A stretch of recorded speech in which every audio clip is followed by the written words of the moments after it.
جی دوسرا سوال یہ ہے کہ عام طور سے جو بچوں کے 6 7 8 سال کے بچوں کے اندر جو مرگی کی شکایت ہوتی ہے، جی جی مرگی کی شکایت نظر بد سے ہو سکتی ہے؟ ہاں دیکھیں، نظر بد وہ چیز ہے کہ رسول اللہ صلی اللہ علیہ وسلم نے فرمایا کہ نظر تقدیر پر بھاری ہے، نظر تقدیر پر بھاری ہے۔ جوان اونٹ ہنڈیا میں پک جاتا ہے، جوان اونٹ ادھر وہ گرا، ادھر ذبح کیا اور ہنڈیا میں پک گیا۔ نظر سب سے زیادہ خطرناک ہے۔ کوئی مرض اچانک شروع ہو جائے، عموماً آپ دیکھتے ہوں گے کہ شادی بیاہ پر لوگ جاتے ہیں، بیوی بہنیں بچے جاتے ہیں، وہاں سے آ کر بیمار ہو جاتے ہیں، ٹھیک ہے، پھر وہ بیماری اتنی بڑھتی ہے کہ وہ اس کو قبر تک لے جاتی، ڈاکٹروں کو سمجھ نہیں آتی۔ یہ پہچان ہے نظر کی۔ آپ کو اللہ کرے گا انشاءاللہ میں اب جاؤں گا تو وہ کتاب چھپ گئی ہوگی، یہاں سے مجھے کسی نے بھیجی تھی سعودی عرب سے، میں نے اس کا ترجمہ کروایا، میں نے طاہر نقاش بھائی کو بولا اس نے اس کو چھاپنا ہے، وہ ساری اس موضوع کے اوپر ہے۔ وہ ایسا لگتا ہے کہ میں نے لکھی ہے، یعنی کہ یہاں کے کوئی عالم ہے، مجھے نام نہیں آ رہا، بن باز کے کوئی شاگرد ہے، بڑے شاگردوں میں سے، انہوں نے بڑی زبردست ایک بات کہی۔ انہوں نے بولا کہ آج یہ جو ٹیبل یا اپنا علیحدہ علیحدہ کھانا بیٹھ کے کھانا، جب پہلے خاندانوں میں یہ باتیں نہیں تھی، مل کے جب ایک دوسرے کا پکڑ کے پی بھی لیا تو کھا بھی لیا، تو اگر ایک دوسرے کی نظر لگی ہوتی تھی نا تو وہ اسی وقت ختم ہو جاتی تھی۔ نظر ماں کی بھی لگ جاتی بیٹے کو، تو جب منظر کا جھوٹا بھی کھلا دیا جائے تو نظر کا توڑ ہو جاتا ہے۔ یہ بات یاد رکھیں میری، یہ بھی ایک فارمولہ ہے۔ اب آپ مل کے بیٹھ کے کھائیں، اب باپ بیٹے کا پینے کے لیے تیار نہیں ہے نا، کہ ہوتا ہے۔ أعوذ بكلمات الله التامة من كل شيطان وهامة ومن كل عين لامة أعوذ بكلمات الله التامة من كل شيطان وهامة ومن كل عين لامة أعوذ بالله من الشيطان الرجيم الله لا إله إلا هو الحي القيوم لا تأخذه سنة ولا نوم له ما في السماوات وما في الأرض من ذا الذي يشفع عنده بإذنه يعلم ما بين أيديهم وما خلفهم ولا يحيطون بشيء من علمه إلا بما شاء وسع كرسيه السماوات والأرض ولا يؤوده حفظهما وهو العلي العظيم آمن الرسول بما أنزل إليه من ربه والمؤمنون كل آمن بالله وملائكته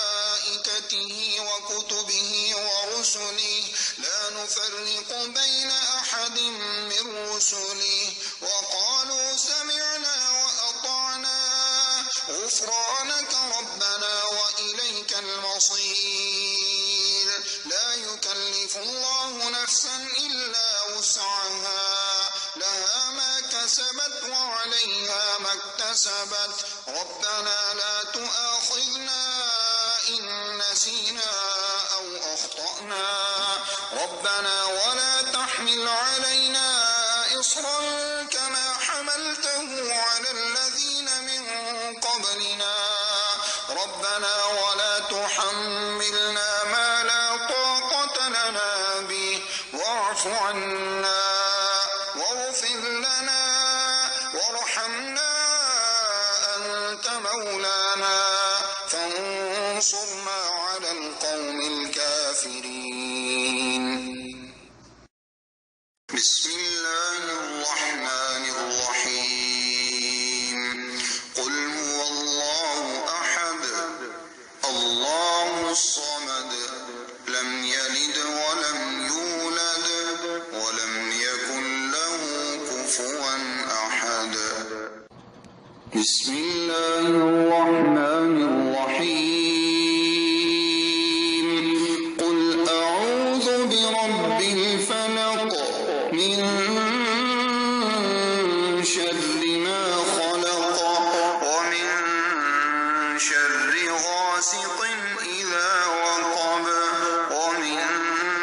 شر النفاثات في العقد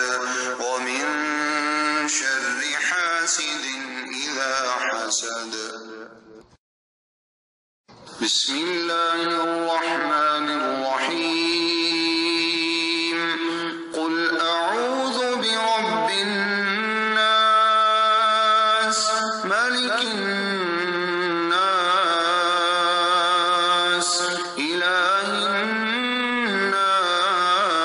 الناس من شر الوسواس الخناس الذي يوسوس في صدور الناس من الجنة والناس أستغفر الله العظيم الذي لا إله إلا هو الحي القيوم وأتوب إليه اللهم إني أعوذ بك من البرص والجنون والجذام وسيء الأسقام أعوذ بكلمات الله التامات التي لا يجاوزهن بر ولا فاجر من شر ما ينزل من السماء وما يعرج فيها ومن شر فتن الليل والنهار ومن كل طارق إلا طارقا يطرق بخير يا رحمن أعوذ بكلمات الله التامات التي لا يجاوزهن بر ولا فاجر من شر ما ينزل من السماء وما يعرج فيها ومن شر فتن الليل والنهار ومن كل طارق إلا طارقا يطرق بخير يا رحمن رب أعوذ بك من همزات الشياطين وأعوذ بك رب أن يحضرون أعوذ بكلمات الله التامات من غضبه وعقابه وشر عباده ومن همزات الشياطين وأن يحضرون